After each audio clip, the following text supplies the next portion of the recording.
Praise the Lord. கர்த்தருடைய பரிசுத்த நாமம் மகிமைப்படுவதாக. இந்த நாளும் இயேசுவின் நாமத்தினால் உங்களுக்கு மகிழ்ச்சியின் நாளாய் அமைவதாக. இந்த நாளுக்கான கர்த்தருடைய வார்த்தை ஏசாயா தீர்க்கதரிசியின் புஸ்தகம் 66ஆம் அதிகாரம் அதனுடைய 2வது வசனம். Isaiah 66 verse 2. என்னுடைய கரம் இவைகளையெல்லாம் சிருஷ்டித்ததினால் இவைகளெல்லாம் உண்டாயின என்று கர்த்தர் சொல்லுகிறார். ஆனாலும் சிறுமைப்பட்டு ஆவியில் நொறுங்குண்டு என் வசனத்துக்கு நடுங்குகிறவனையே நோக்கி பார்ப்பேன். கர்த்தருடைய நாமம் மகிமைப்படுவதாக. பிரியமானவர்களே, இந்த நாளுக்கான வார்த்தை, கர்த்தர் நோக்கி பார்த்து கொண்டிருக்கிறவர்கள் யார்? அநேக வேளைகளிலே கர்த்தருடைய கண்கள் பூமி எங்கும் சுற்றி உலாவி கொண்டிருந்தாலும், அது பார்த்து கொண்டிருந்தாலும், ஒரு சிலரை கர்த்தருடைய கண்கள் பார்த்து கொண்டே இருக்கிறது என்று வேதம் சொல்லுகிறது. அவர்கள் யார்? சிறுமைப்பட்டு ஆவியில் நொறுங்குண்டு கர்த்தருடைய வார்த்தைக்கு நடுங்குகிறவர்களை அவருடைய கண்கள் பார்த்து கொண்டே இருக்கின்றன. இந்த காலை வேளையிலும் உங்கள் ஆவியில் ஒரு நொறுக்குதலோடு உங்கள் சுயம் உடைக்கப்பட்டு உடைவுக்கு உங்களை முற்றிலும் ஒப்பு கொடுத்து தேவனுடைய பார்வையிலே பிரியமுள்ளவர்களாய் காணப்படும்போது கர்த்தர் சமீபமாயிருந்து உங்களை நோக்கி கொண்டே இருப்பார். வேதம் சொல்லுகிறது, பெருமையுள்ளவனை கர்த்தர் தூரத்திலிருந்து அறிகிறார். அவனையும் பார்க்கிறார், ஆனால் அவனுக்கு உதவி செய்ய வேண்டும் என்று கர்த்தர் பார்க்கவில்லை. பெருமையுள்ளவர்களுக்கு கர்த்தர் உதவி செய்ய வேண்டும் என்று பார்க்கவில்லை. அவன் எப்படியாகிலும் மனம் திரும்புவானா, இந்த கிருபைக்குள் வருவானா என்று சொல்லி அவருடைய கண்கள் அவனுக்கு வாய்ப்பளித்து பார்த்து கொண்டிருக்கிறது.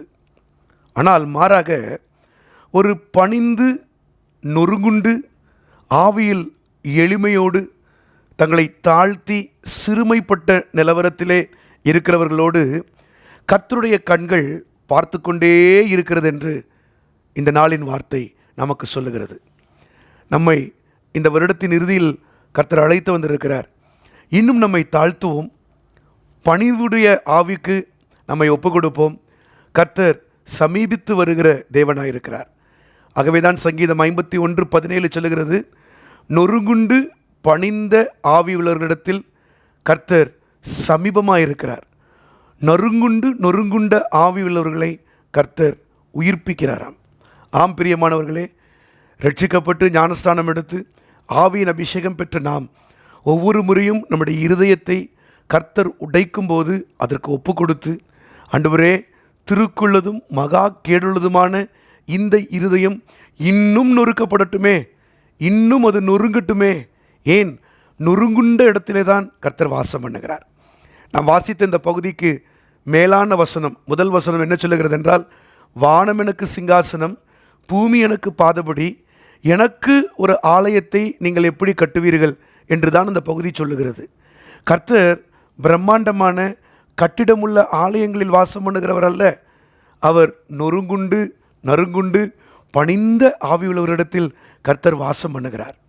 அன்னாளை குறித்து வேதத்தில் நாம் வாசிக்கிறோமே, அன்னாளுடைய இருதயம் உடைக்கப்பட்டு அது நறுங்குண்டு சிறுமைப்பட்டு எல்லா அவதூறுகளையும் எல்லா வார்த்தைகளையும், குத்துகிற வார்த்தைகள், பிளக்கிற வார்த்தைகள், உடைக்கிற வார்த்தைகளை அவள் கேட்டு கேட்டு கேட்டு தன் இருதயம் முற்றிலும் நொறுங்கி தன்னை குறித்த ஒரு மேன்மையும் இல்லாமல் தன்னை ஆலயத்திலே அவள் தாழ்த்தின போது கர்த்தர் அந்த பாத்திரத்தை கண்ணோக்கி பார்த்து கொண்டே இருந்து, வேதம் சொல்லுகிறது, அன்னாளின் சிறுமையை கர்த்தர் கண்ணோக்கினார், பார்த்தருளினார். அவளை கர்த்தர் நினைந்திருளி சாமுவேலை கர்த்தர் கொடுத்தார். பிரியமானவர்களே, நீங்கள் எதற்கெல்லாம் காத்திருக்கிறீர்கள்? இதெல்லாம் உங்கள் வாழ்க்கையில் நடக்க வேண்டும். கர்த்தர் அதை செய்வதற்கு முன்பதாக நம்மை உடைக்கிறார். உடைக்கும்போது நாம் நம்மை ஒப்பு கொடுப்போம். கடினப்பட வேண்டாம். கடினமுள்ள இருதயத்தோடு கர்த்தர் போராடி கொண்டே இருக்க மாட்டார். ஆனால் உடைக்கப்பட்ட அன்னாளோடு கர்த்தர் நெருங்கி வந்து அவளோடு வாசம் பண்ணி அவளை ஆயத்தப்படுத்தி கர்த்தர் அவளோடு இடைப்பட்டார். இந்த காலை வேளையிலும் நம்ம இன்னும் தாழ்த்துவோம். மனிதர்கள் மூலமாய், உறவுகள் மூலமாய், நண்பர்கள் மூலமாய் கர்த்தர் எவ்வளவு உடைத்தாலும் உடைப்பது நன்மைக்கே. கர்த்தர் என்னை உடைப்பது நல்லது, அந்த உடைவுக்கு என்னை நான் முற்றிலும் ஒப்பு கொடுக்கிறேன் என்று சொல்லி கிறிஸ்து ஒப்பு கொடுத்தது போல ஒப்பு கொடுப்போம்.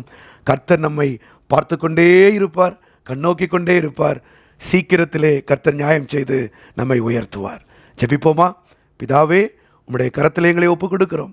உடைவுக்காய் ஸ்தோத்திரம். ஆண்டவரே, நறுங்குண்ட ஆவியுள்ளவர்களிடத்தில் நீர் வாசம் பண்ணி அவர்களை பார்த்து கொண்டே இருப்பேன் என்று சொல்லி வாக்கு பண்ணியிருக்கிறீரே, அந்த வார்த்தைக்காய் ஸ்தோத்திரம். எங்களை பார்த்து கொண்டே இருக்கிறீர். இன்னும் எங்களை தாழ்த்துகிறோம், இன்னும் உடைவுக்கு ஒப்பு கொடுக்கிறோம், பணிவுக்கு ஒப்பு கொடுக்கிறோம். பெருமைக்கு நாங்கள் எதிர்த்து நின்று தாழ்மைக்கு எங்களை ஒப்பு கொடுக்கிறோம். கர்த்தர் அந்த தாழ்மையின் ஆவியை இன்னும் பூரணப்படுத்த வேண்டுமாய் நாங்கள் ஜெபிக்கிறோம். உடைய பிள்ளைகள் அந்த தாழ்மையின் ஆவிக்கு தங்களை ஒப்பு கொடுக்கட்டும், ஜெயம் பெறட்டும். ஜெயிக்கிறவர்களாய் கர்த்தர் வைத்து இந்த நாளிலும் நடத்தும். துதிகன மகிமையெல்லாம் உமக்கு நாங்கள் செலுத்துகிறோம். இயேசுவின் நாமத்தில் கேட்டுக்கொள்கிறோம் நல்ல பிதாவே. ஆமேன், ஆமேன், ஆமேன். God bless you. கர்த்தர் உங்களை ஆசீர்வதிப்பாராக. ஆமேன்.